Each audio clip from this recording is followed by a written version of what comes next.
14-ാം വയസ്സിൽ IPL കരാർ നേടുക, ടീമിന്റെ ക്യാപ്റ്റന് തന്നെ പകരക്കാരനായി കളിക്കാൻ ഇറങ്ങുക, IPL-ലെ ആദ്യ പന്ത് തന്നെ സിക്സറിന് പറത്തുക, അതിവേഗ IPL സെഞ്ചുറി എന്ന ഇന്ത്യൻ റെക്കോർഡ് തിരുത്തുക, പേര് കേട്ട പല വെടിക്കെട്ട് ബാറ്റർമാരെയും പിന്നിലാക്കി super striker of the season പുരസ്കാരം നേടുക. രാഹുൽ ദ്രാവിഡ് ഇതെന്ത് ഭാവിച്ചാണ് ഈ കുട്ടിയെ 1.1 കോടി രൂപയ്ക്ക് ടീമിലെടുത്തത് എന്ന സംശയങ്ങൾക്ക് കൃത്യമായ മറുപടി നൽകിയാണ് വൈഭവ് സൂര്യവംശി IPL അവസാനിപ്പിച്ചത്. IPL-ൽ നിർത്തിയ വെടിക്കെട്ട് തന്നെയാണ് വൈഭവ് ഇന്ത്യൻ അണ്ടർ-19 ടീമിന് വേണ്ടിയും ഇപ്പോൾ തുടർന്നുകൊണ്ടിരിക്കുന്നത്. 5 മത്സരങ്ങളിൽ നിന്ന് 29 സിക്സറുകളും 30 ബൗണ്ടറികളും സഹിതം 355 റൺസ് വൈഭവ് ഇന്ത്യൻ അണ്ടർ-19 ടീമിനായി നേടി. ഇന്ത്യ-ഇംഗ്ലണ്ട് യൂത്ത് ഏകദിന പരമ്പരയിലെ ഏറ്റവും വലിയ റൺവേട്ടക്കാരനും വൈഭവ് തന്നെയാണ്. 71 ഈ പരമ്പരയിൽ വൈഭവ് സൂര്യവംശിയുടെ ബാറ്റിംഗ് ശരാശരി. സ്ട്രൈക്ക് റേറ്റ് ആകട്ടെ 174.02. ഏകദിന ഫോർമാറ്റിലുള്ള മത്സരത്തിൽ ഇത്രയും ഉയർന്ന സ്ട്രൈക്ക് റേറ്റിൽ ബാറ്റ് വീശുക എന്നാൽ അത് കൗതുകകരമായ കാര്യം തന്നെയാണ്. തനിക്ക് മുന്നിലെത്തുന്ന ഓരോ പന്തിനെയും അടിച്ചകറ്റാനുള്ള വൈഭവിന്റെ ആവേശം IPL-ൽ ക്രിക്കറ്റ് ആരാധകർ നേരിട്ട് കണ്ടതാണ്.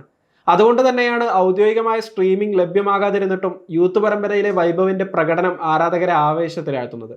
വൈഭവ് സൂര്യവംശിയുടെ പോരാട്ടം ഇന്ത്യൻ ടീമിന് ഇംഗ്ലണ്ടിനെതിരെ യൂത്ത് ഏകദിന പരമ്പരയിൽ വിജയം നേടാൻ സഹായിക്കുകയും ചെയ്തു. ഈ പരമ്പരയിലെ ഓരോ മത്സരത്തിലെയും വൈഭവ് സൂര്യവംശിയുടെ പ്രകടനം എങ്ങനെയായിരുന്നെന്ന് നോക്കാം.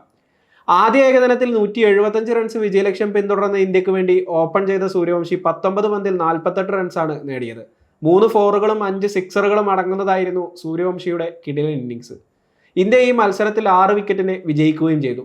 രണ്ടാം ഏകദിനത്തിൽ ആദ്യം ബാറ്റ് ചെയ്ത ഇന്ത്യക്ക് വേണ്ടി 34 പന്തിൽ 45 റൺസാണ് വൈഭവ് സൂര്യവംശി സ്വന്തമാക്കിയത്.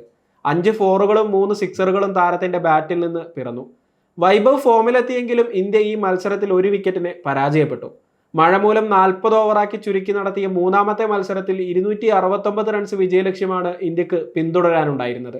വെറും 31 പന്തിൽ 86 റൺസ് അടിച്ചു കൂട്ടി സൂര്യവംശി ഇന്ത്യൻ ചേസിംഗിനെ മുന്നിൽ നിന്ന് നയിച്ചു. 6 ഫോറുകളും 9 സിക്സറുകളും അടങ്ങുന്നതായിരുന്നു താരത്തിന്റെ ഇന്നിംഗ്സ്.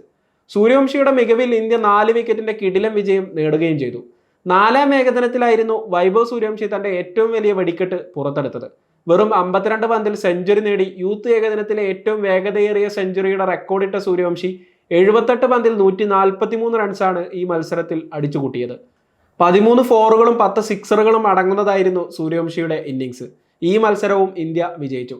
പരമ്പരയിലെ 5-ാം മത്സരത്തിൽ മാത്രമാണ് സൂര്യവംശിക്ക് വെടിക്കെട്ട് ബാറ്റിംഗ് കാഴ്ചവെക്കാൻ സാധിക്കാതെയിരുന്നത്. 42 പന്തിൽ 33 റൺസാണ് ഈ കളിയിൽ അദ്ദേഹം നേടിയത്. 3 ഫോറുകളും 2 സിക്സറുകളും അടങ്ങുന്നതായിരുന്നു ഈ ഇന്നിംഗ്സ്. ഇന്ത്യയാകട്ടെ 5-ാം ഏകദിനത്തിൽ 7 വിക്കറ്റിന്റെ പരാജയം ഏറ്റുവാങ്ങുകയും ചെയ്തു.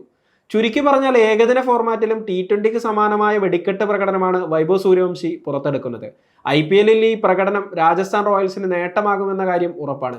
രാജസ്ഥാൻ റോയൽസിന്റെ ദീർഘകാല പദ്ധതികളിൽ തന്റെ വെടിക്കെട്ട് പ്രകടനം കൊണ്ട് വൈഭവ് സൂര്യവംശി സ്ഥാനം ഉറപ്പിക്കുകയാണ്. താരത്തിന്റെ വെടിക്കെട്ട് ഇനിയും കാണാനായുള്ള കാത്തിരിപ്പിലാണ് ആരാധകർ. സമയം മലയാളം വാർത്തകൾ ഇനി ടൈംസ് ഓഫ് ഇന്ത്യ സൂപ്പർ ആപ്പിലും. ഇതിനായി പ്ലേ സ്റ്റോറിൽ നിന്നോ ആപ്പ് സ്റ്റോറിൽ നിന്നോ times of India app install ചെയ്യൂ. മലയാളം ഭാഷ തിരഞ്ഞെടുക്കൂ. വാർത്തകൾ ആസ്വദിക്കാം. എല്ലാം ഇനി സമയത്തിൽ.